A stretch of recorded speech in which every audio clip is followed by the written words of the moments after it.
Hello students, welcome to my YouTube channel engineer से stop. और आज के वीडियो में हम कंप्यूटर अवेयरनेस से रिलेटेड एमसीक्यूज़ करेंगे। जो कुछ क्वेश्चंस ऐसे हैं जो प्रीवियस एग्जाम्स में पूछे जा चुके हैं और कुछ एक्सपेक्टेड क्वेश्चंस हैं जो आपको पता रहने चाहिए। और बहुत बेसिक सा हम पैटर्न लेके अभी चल रहे हैं।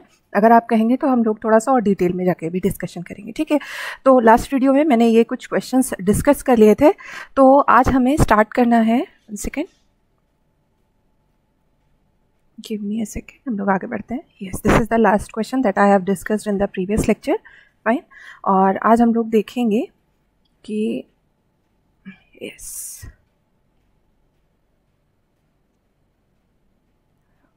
यहाँ से हमें स्टार्ट करना है। चलिए फाइन, हम लोग देखते हैं। तो आपसे कहा गया है the two kinds of memory. First question देखते हैं। Two kinds of memory are CD and DVD, RAM and ROM, primary and secondary and direct and sequential. तो इसका करेक्ट ऑप्शन है प्राइमरी एंड सेकेंडरी। चलिए यहाँ से देखते हैं। The main memory of computer is also called as hard disk, primary storage, secondary storage and internal storage. तो main memory का दूसरा नाम क्या है आपका? प्राइमरी स्टोरेज, ठीक है। तो अगर आपको कहीं पे प्राइमरी मेमोरी की बात की जाती है तो वो आपका मेन मेमोरी या प्राइमरी मेमोरी दोनों सेम ही चीज़ें होती है, ठीक है। तो how much data can be stored in a CD में आप कितना अमाउंट ऑफ डेटा स्टोर कर सकते हैं? तो CD में आप मैक्सिमम 700 MB तक का डेटा स्टोर कर सकते हैं, फाइन। चलिए नेक्स्ट क्वेश्चन देखते हैं। बहुत बेसिक क्वेश्चंस हैं, तो जहाँ पे मुझे ज़रूरत लगेगी कि यहाँ पे मुझे एक्सप्लेन करना चाहिए वहाँ पे मैं आपको एक्सप्लेन भी करूँगी। सो आपको दिया हुआ है dash has the shortest access time, और उसके बाद आपको कई सारे ऑप्शन दिए, virtual memory, secondary memory, cache memory and all of the above. तो सबसे पहले आप ये देखिए कि आपका मेमोरी हायरार्की क्या है। देखिए ये आपका प्रोसेसर है, ठीक है। जो आपका कंप्यूटर होता है ये प्रोसेसर है। प्रोसेसर के पास कुछ रजिस्टर्स होते हैं, ठीक है। तो सबसे नियर बाय जो स्टोरेज होता है प्रोसेसर के पास वो होता है रजिस्टर, ठीक है। रजिस्टर के बाद आपका जो मेमोरी का कंसेप्ट शुरू होता है वो होता है, सबसे पहले आता है कैश मेमोरी, कैश के बाद आता है मेन मेमोरी, ठीक है। मेन मेमोरी, इसे आप प्राइमरी मेमोरी भी कह सकते हो। इसके बाद आपका कोई भी सेकेंडरी स्टोरेज यहाँ पे आएगा, फाइन। तो देखिए आपके पास जो मेमोरी प्रोसेसर से जितना ज़्यादा नज़दीक है उसका आपको एक्सेस टाइम सबसे बढ़िया मिलेगा। तो अगर आपको रजिस्टर तो प्रोसेसर के साथ आप ऐसे मानिए कि प्रोसेसर के पास इनबिल्ड है, तो मेमोरी आपकी जो आती है वो कैश से स्टार्ट होती है। तो सबसे ज़्यादा हाईएस्ट स्पीड की जो मेमोरी है दैट इज़ कैश, ठीक है। कैश के बाद जो सबसे अच्छी स्पीड आपको मिलेगी वो मिलेगी मेन मेमोरी से, और उसके बाद मेन मेमोरी के बाद आपको कौन स्पीड प्रोवाइड करेगा? कैश मेमोरी, ठीक है। तो सबसे फास्टेस्ट एक्सेस टाइम कौन प्रोवाइड करता है? Cache, then main memory, then secondary memory, ठीक है। अब अगर हम इसमें कॉस्ट की बात करें तो सबसे एक्सपेंसिव जो होगा वो होगा रजिस्टर, ठीक है। सबसे मोस्ट एक्सपेंसिव, ठीक है। ये तो प्रोसेसर का पार्ट है, तो अगर हम इसको इग्नोर भी कर दें तो अगर यहाँ से शुरू करते तो मोस्ट एक्सपेंसिव आपका क्या होगा? कैश। फिर उससे कम प्राइस में आपको क्या मिलेगा? मेन मेमोरी, और उससे कम में सेकेंडरी मेमोरी, ठीक है। अब लास्ट पॉइंट जो है स्टोरेज सबसे ज़्यादा कहाँ मिलेगा? तो सबसे ज़्यादा स्टोरेज स्पेस आपको सेकेंडरी मेमोरी प्रोवाइड करता है, ठीक है। उससे कम मेन मेमोरी, उससे कम कैश और उससे कम रजिस्टर, ठीक है। तो अब इसको अगर मैं एक हायरार्की के फॉर्म में ड्रॉ करूं, मतलब सीक्वेंस के फॉर्म में जैसा अभी तक हम लेके चल रहे थे, तो सबसे स्पीड के टर्म में देखें तो सबसे हाईएस्ट रजिस्टर है, इसके बाद स्पीड आपकी घटती जाएगी, ठीक है। प्राइस की बात करें तो सबसे ज़्यादा प्राइस आपकी रजिस्टर की है, उसके बाद आपकी प्राइस ऐसे घटती जाएगी। और जो स्टोरेज है वो सबसे ज़्यादा आपका सेकेंडरी मेमोरी का है, तो सबसे ज़्यादा यहाँ पे है और उसके बाद ये आपका कम होता जाएगा, ठीक है। तो शायद एरो का डायरेक्शन मुझे थोड़ा करेक्ट कर देना चाहिए कि अगर मैं इसे असेंडिंग ऑर्डर में देखूं तो सबसे ज़्यादा अगर स्टोरेज के फॉर्म में बात करें तो सबसे ज़्यादा आपको यहाँ पे स्टोरेज मिल रहा है, ठीक है। और उसके बाद यहाँ पे घटता चला जाएगा, आप समझ गए होंगे बहरहाल। चलिए अब हम देखते हैं arrange in ascending order the units of memory. अच्छा, इसका शायद मैंने आंसर नहीं दिया। तो has the shortest access time, तो ऑप्शंस आपको क्योंकि प्रोवाइडेड है तो it is cache memory, fine. Arrange the ascending order the units of memory, TB, KB, GB and MB। तो सबसे छोटा जो होता है आपका बिट, ठीक है। 4 बिट के कम्बिनेशन से आप निबल बनाते हैं, ठीक है। बिट के बाद आता है निबल, ठीक है। इसके बाद आता है बाइट, ठीक है। बाइट के बाद आपके पास आता है किलोबाइट, किलोबाइट के बाद मेगाबाइट, फिर गीगाबाइट एंड देन TB। ठीक है, तो अब आप देख लीजिए क्या सीक्वेंस होगा। तो आपके पास सबसे छोटा जो होगा, arrange in ascending order. Okay, तो सबसे छोटा आपके पास KB है। ठीक है, KB के बाद आना चाहिए MB के बाद GB and then TB। So option C is correct. Fine, तो इस क्वेश्चन के लिए ऑप्शन C आपका करेक्ट होगा। नेक्स्ट क्वेश्चन पे आते हैं। Analog computer work on the supply of, तो इसके बारे में मैंने जो प्रीवियस MCQ सेट एक्सप्लेन किया था, अपलोड किया था, उसमें मैंने डिस्कस किया था कि आपके पास अगर फंक्शनैलिटी के बेसिस पे देखें तो 3 तरह के कंप्यूटर्स हैं। कौन कौन से? फंक्शनैलिटी के बेसिस पे analogue, digital and hybrid.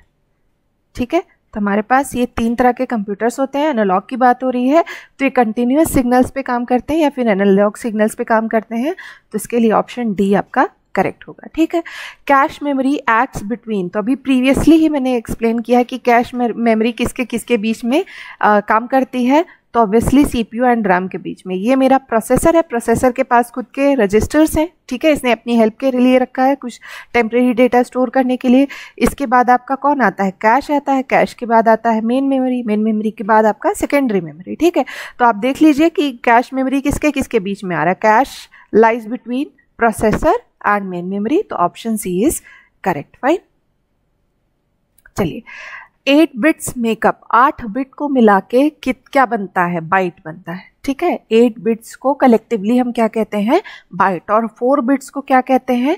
4 bits को कलेक्टिवली कहा जाता है निबल, NIBBLE। ठीक है, तो ये आपका ऑप्शन नंबर A यहाँ पे करेक्ट हो जाएगा। ठीक है, अगर कहा जाए कि 1 किलोबाइट में कितना आपके पास बाइट्स होते हैं, कितने बिट्स आएंगे, तो इसको आप कह सकते हैं 2 पावर 10 बिट्स। ठीक है, और मेगाबाइट 2 पावर 20। फाइन, अगर गीगाबाइट की बात करें तो 2 पावर 30।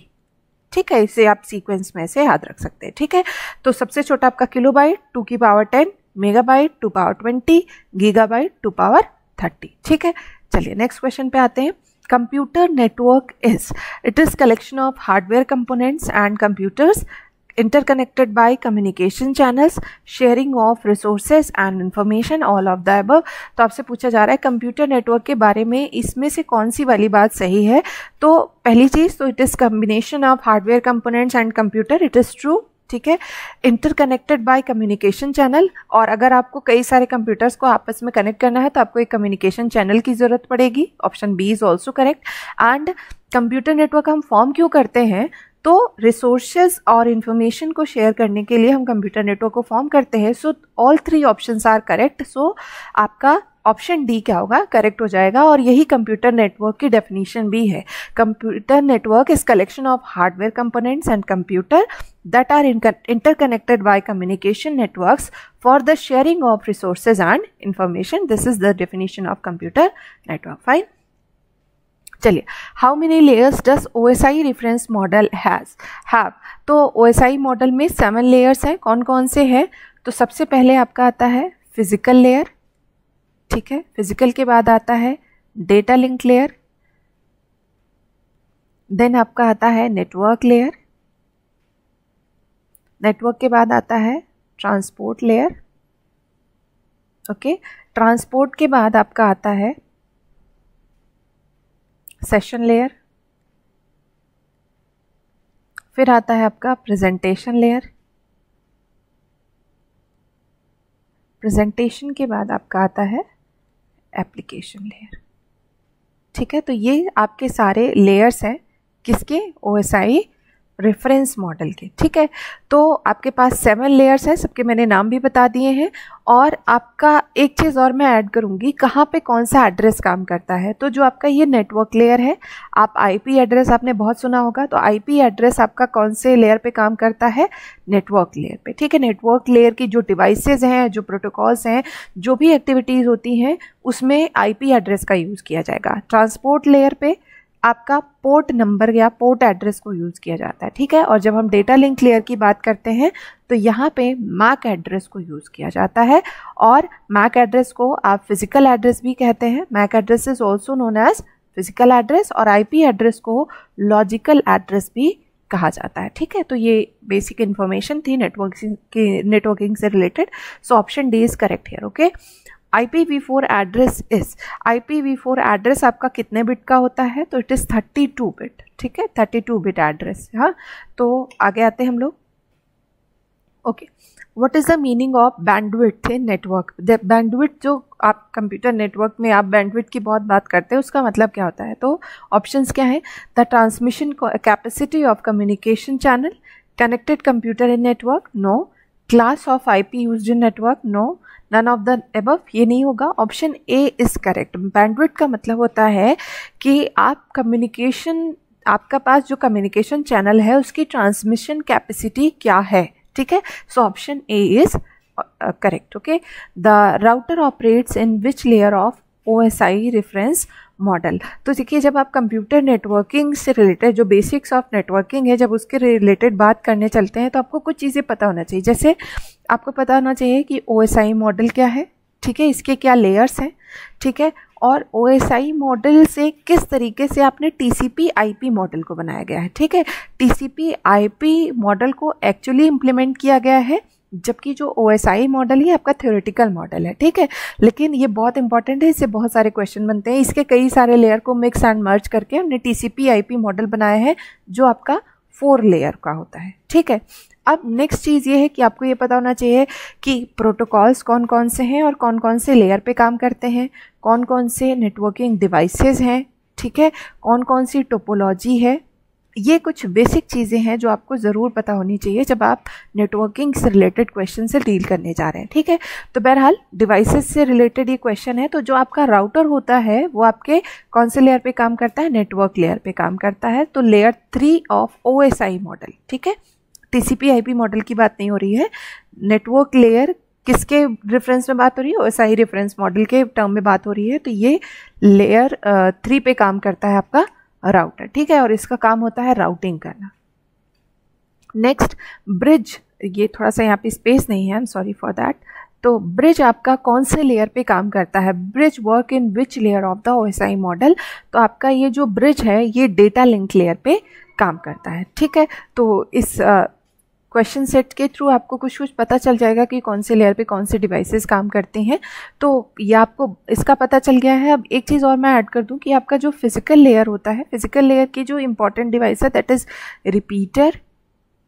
यहाँ पे रिपीटर का यूज़ किया जाता है, मॉडेम का यूज़ किया जाता है एंड हब का यूज़ किया जाता है। तो फिजिकल लेयर जो है, ठीक है, या जो OSI मॉडल का फिजिकल लेयर है उस पर ये 3 इंपॉर्टेंट डिवाइसेस आपसे पूछी जा सकती हैं कि कौन से लेयर पे काम करती है। ठीक है, अब देखिए अभी मैंने आपको बताया था कि OSI मॉडल को यूज़ करके हमने TCP/IP मॉडल में एक्चुअली इम्प्लीमेंट किया है। तो how many layers are in TCP/IP model? अभी मैंने बताया देयर आर 4 लेयर्स। फाइन, चलिए, what does the protocol define? ठीक है, तो प्रोटोकॉल सिर्फ नेटवर्किंग में ही नहीं, आपको बहुत सारे प्लेसेस पे, ऑफिस में कुछ प्रोटोकॉल्स, स्कूल, कॉलेज, हर जगह कुछ प्रोटोकॉल्स आपको फॉलो करने पड़ते हैं। So it is set of rules and regulations. ठीक है, तो ऑप्शंस देख लेते हैं। Protocol defines what is communicated, defines how data is communicated, and it defines when data is communicated। तो आप इसके लिए कह सकते हैं कि आप ये तीनों चीज़ें आप इसके अंदर डिफाइन कर सकते हैं। So option D is correct. और आपका इस प्रॉपर डेफिनेशन अगर आप डिफाइन करना चाहें प्रोटोकॉल की, तो protocol is the collection of rule and regulation that governs the data communication। मतलब जो आपके कम्युनिकेशन या नेटवर्किंग से रिलेटेड जो नियम कानून बनाए गए हैं कि आप क्या डेटा कम्युनिकेट कर सकते हैं, किस तरीके से, ठीक है, ये सारे रूल्स जो है किसके अंदर डिफाइन किए गए हैं? प्रोटोकॉल्स के अंदर। तो कई सारे, जैसे मैंने डिवाइसेस की बात की कि हर लेयर के अपने कुछ डिवाइसेस हैं, उसी तरह हर लेयर के अपने कुछ वो भी होते हैं, हर लेयर के अपने प्रोटोकॉल्स भी होते हैं। Fine, the repeater operates in which layer of the OSI model? तो रिपीटर आपके कौन से लेयर पे काम करता है? Repeater works on the physical layer. अभी हमने आपको बताया था। ठीक है, तो what is benefit of networking? Networking, आप इंटरनेट क्यों यूज़ करते हैं या आप नेटवर्क को क्यों यूज़ करते हैं? आज के टाइम पे तो बहुत ही इंपॉर्टेंट है। तो पहला ऑप्शन, फाइल शेयरिंग करते हैं क्या नेटवर्किंग की हेल्प से? बिल्कुल करते हैं। Easier access of resources, obviously. Easier backups, yes. तो all three options are correct, तो हम कह सकते हैं कि option D is correct for this question. Okay, तो which of the following is not networking device? इनमें से कौन सा ऐसा है जो नेटवर्किंग डिवाइस नहीं है? गेटवे नेटवर्किंग डिवाइस है, लिनक्स एक ऑपरेटिंग सिस्टम है, राउटर एक नेटवर्किंग डिवाइस है, फायरवॉल भी एक नेटवर्किंग डिवाइस है। So option B is correct कि आपका जो लिनक्स है ये कोई नेटवर्किंग डिवाइस नहीं है, ये एक ऑपरेटिंग सिस्टम है। Fine. MAC address is example of, यहाँ पे लिखा है इज एग्जाम्पल ऑफ, ऐसा भी कह सकता है कि MAC address works on which layer. ठीक है, तो अभी मैंने बताया था कि मैक एड्रेस आपका डेटा लिंक लेयर पे काम करता है, और अगर हम कहें ट्रांसपोर्ट लेयर पे पोर्ट एड्रेस और पोर्ट नंबर, और इसके अलावा जो आपका नेटवर्क लेयर है वहाँ पे आपका कौन सा आईपी एड्रेस काम करता है। ठीक है, so which of the following is or are protocols of application layer? इनमें से कौन सा जो है आपके एप्लीकेशन लेयर का प्रोटोकॉल है? FTP, FTP आपके एप्लीकेशन लेयर का प्रोटोकॉल है, यस। DNS भी एप्लीकेशन लेयर का प्रोटोकॉल है, टेलनेट। ये तीनों ही आपके एप्लीकेशन लेयर के प्रोटोकॉल हैं। So option D is correct. And FTP का फुल फॉर्म होता है फाइल ट्रांसफर प्रोटोकॉल। ठीक है, and DNS domain name system. ठीक है, इसका फुल फॉर्म है। ठीक है, और टेलनेट। ठीक है, तो ये आपके तीनों के तीनों किस पे काम करते हैं? एप्लीकेशन लेयर पे काम करते हैं। ठीक है, so which of the following protocol is or are defined in the transport layer? तो ट्रांसपोर्ट लेयर पे कौन से प्रोटोकॉल आपके डिफाइन किए गए हैं? TCP and UDP। TCP का फुल फॉर्म होता है transmission control protocol, transmission control protocol, and UDP का फुल फॉर्म होता है यूज़र डेटाग्राम प्रोटोकॉल। कभी कभी एब्रीविएशंस के लिए भी पूछ लेता है कि UDP का फुल फॉर्म क्या है। ठीक है, तो इस क्वेश्चन के लिए कौन सा ऑप्शन करेक्ट है? Question number D. तो transmission control and user datagram protocol. और TCP आपका एक कनेक्शन ओरिएंटेड सर्विसेज को प्रोवाइड करता है। ठीक है, कनेक्शन ओरिएंटेड, ये आपका एक कनेक्शन ओरिएंटेड प्रोटोकॉल है। UDP आपका कनेक्शन लेस। ठीक है, तो ये आपका हो गया करेक्ट ऑप्शन, ऑप्शन डी इस क्वेश्चन के लिए। Fine. So this is all about the today's lecture. तो अगर आपको कुछ डाउट है, कुछ पूछना है, तो आप कमेंट करके पूछ सकते हैं, या कुछ आप और चाहते हैं कि किस रेफरेंस में मैं कुछ चीज़ें और ऐड करूं, तो आप मुझे सजेस्ट भी कर सकते हैं। सो अगर आपको वीडियो पसंद आए तो आप मेरे वीडियो को लाइक करिएगा, शेयर करिएगा, और मेरे चैनल को सब्सक्राइब करना मत भूलिएगा। Thank you guys, thank you for watching. Bye bye, take care.